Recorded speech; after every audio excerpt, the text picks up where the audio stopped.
Hello, and welcome to Road Explorer USA. We hope you've enjoyed our look back into the origins of all the highways and bridges associated with Route 440. Now we're up to the short stretch of 440 between the Staten Island Expressway and the Bayonne Bridge, which is presently known as the Dr. Martin Luther King Jr. Expressway.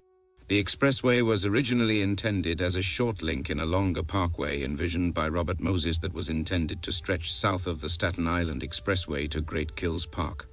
Willowbrook Parkway will start at the Bayonne Bridge, run diagonally across the island to the southeast, and terminate at Great Kills Park.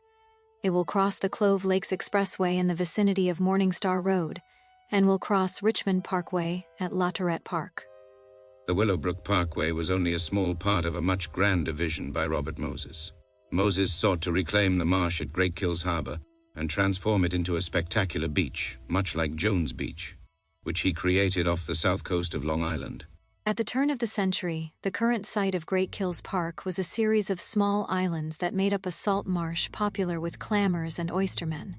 Toward the late 1920s, the city stepped in and purchased the tip of the park known as Crooks Point and hundreds of acres of surrounding marshlands.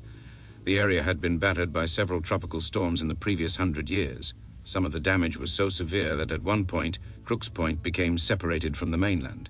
Building of the park was delayed throughout the 1930s and early 1940s due to America's entry into World War II. To build Jones Beach, large marine vessels dredged the bottom of Oyster Bay and dumped sand on top of the existing land to raise it to 12 feet over sea level. However, the city sanitation department had other plans for Great Kills. Beginning in 1944, they began dumping garbage on the pristine marshes and did so for several years until the operation was eventually transferred to Fresh Kills. The dumping at Great Kills wasn't without controversy. Nearby residents complained of horrible odors and enormous rats as the city struggled to cover the garbage as quickly as it was being dumped there. Officials claimed the landfill was cheaper and faster than using fill from nearby waterways. The spring thaw was softening the ground, and the dump was emitting horrible odors. Nearby residents of Great Kills, Oakwood Heights and Bay Terrace began to flood Borough Hall with complaints. They were being forced to keep their windows closed at all times to keep out the stifling odors from the dump. Rats as big as cats were reported invading homes of residents within a wide radius of the dump, some of them gnawing through sides of houses, others coming down chimneys. More than 15 million cubic yards of refuse were deposited here to reclaim this land. Some of you objected because it was not your refuse and garbage. It came from Brooklyn and Manhattan, that is true, but if it were to deposit only the waste from the borough of Richmond, it would take 30 years to complete the job. That, I think, would be too long to ask people to be patient with us. While the park was being built, the city had already purchased most of the land needed to build the parkway to Great Kills. Property required for the right-of-way adjacent to Willowbrook Park has already been taken, and the Board of Estimate has approved the remainder of the acquisition. By acquiring the land now, it will not be necessary to pay higher prices and remove buildings prior to starting construction. Plans and specifications for the actual construction of the parkway have already been completed. The parkway will be constructed in 3 sections, the first extending from Victory Boulevard, near the present entrance to Halloran General Hospital, to the intersection of Rockland and Meisner Avenues, Eltingville. The second section to be done will probably be that between the Bayonne Bridge and Victory Boulevard. The other section will extend from Meisner and Rockland Avenues to Great Kills Park.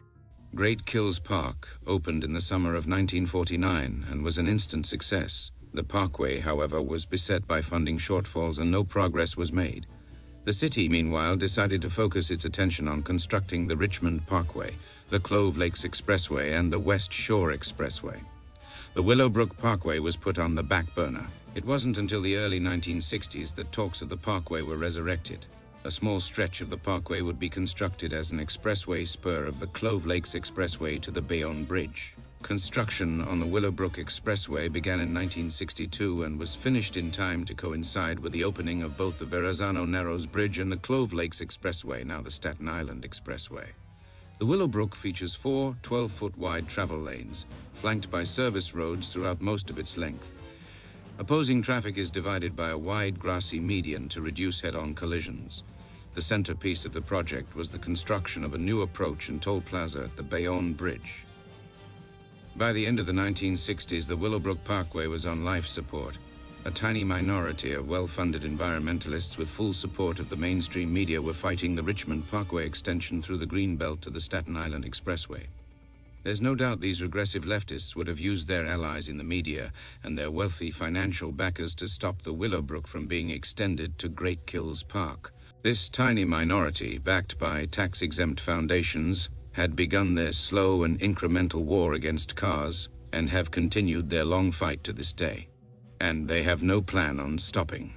Since the mid-1970s, these ardent and well-meaning brainwashed buffoon environmentalists have been pushing behind the scenes to have the Willowbrook Parkway demapped, so it has absolutely no chance of ever being built. They have nothing to worry about. It never will be built. I often wonder if these far leftists have ever pondered the amount of soot and exhaust that has been emitted into the atmosphere over the past 50 years, just so they can exercise outdoors. With no parkway to link the other boroughs to Great Kills Park, Robert Moses' dream of a popular shore attraction like Jones Beach never materialized. In the early 2000s, radium was discovered at Great Kills Park. It's believed that the radium is a byproduct of old hospital waste. More than 200 acres of the park have been off-limits to the public, while the federal government slowly attempts to remediate the old garbage dump and its radioactive contaminants lurking underneath. Signage for the Willowbrook Parkway stood for years over the Staten Island Expressway, waiting for the roadway to be built. In a classic case of virtue signaling, the Willowbrook Expressway was changed to the Dr. Martin Luther King Jr. Expressway. The name change was also done to erase any memories of the Willowbrook Parkway. If citizens knew that a parkway was intended to crisscross the island and make their commute shorter, they might actually demand that it be built. See how it works? They simply change the name and erase it from history. Let's get on with our drive towards the Bayonne Bridge.